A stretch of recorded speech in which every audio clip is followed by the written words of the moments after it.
किन यति धेरै सोच्छौ? यति धेरै सोच्दा पनि गलत हो नि। के सोचिरहेको छैन, मेरो बानी नै यस्तै हो।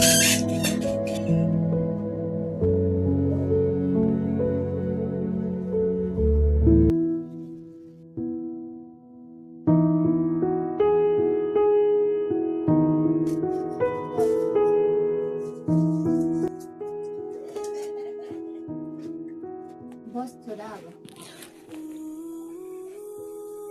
आजभोलि तँलाई के भएको छ छोरा?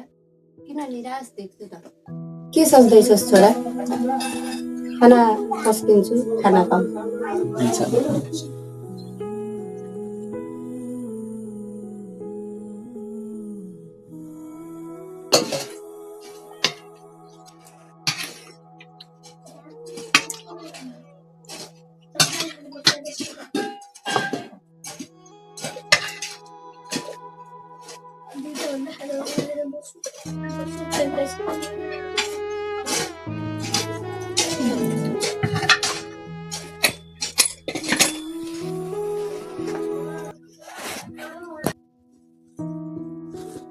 अनि म आजभोलि त तँलाई निराश देख्दैछु त।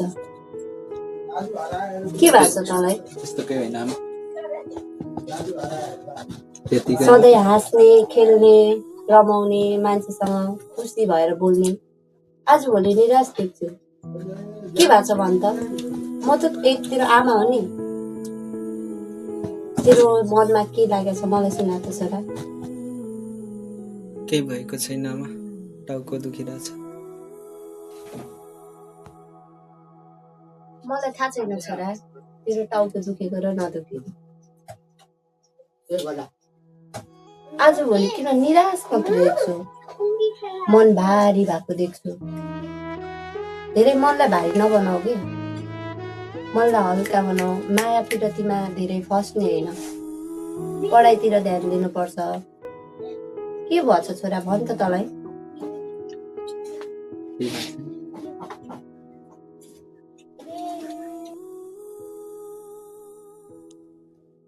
आमालाई सबै थाहा छ, तर म आफैलाई नै बुझाउन सक्दिन।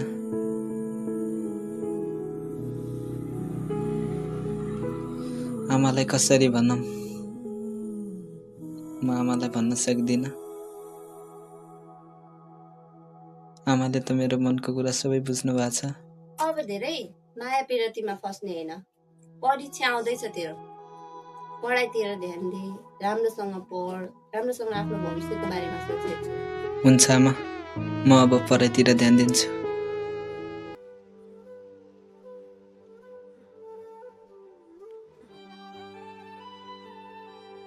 म उसलाई खुसी भएको देख्न चाहन्थे, तर त्यो खुसी मसँगै हुनुपर्छ भन्न सक्ने हिम्मत भएन।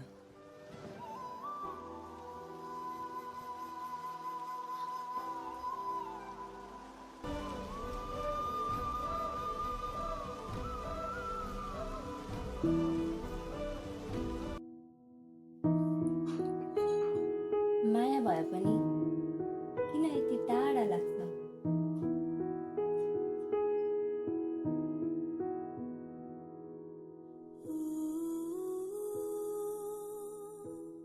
माया अधुरो रह्यो, तर झुटो थिएन।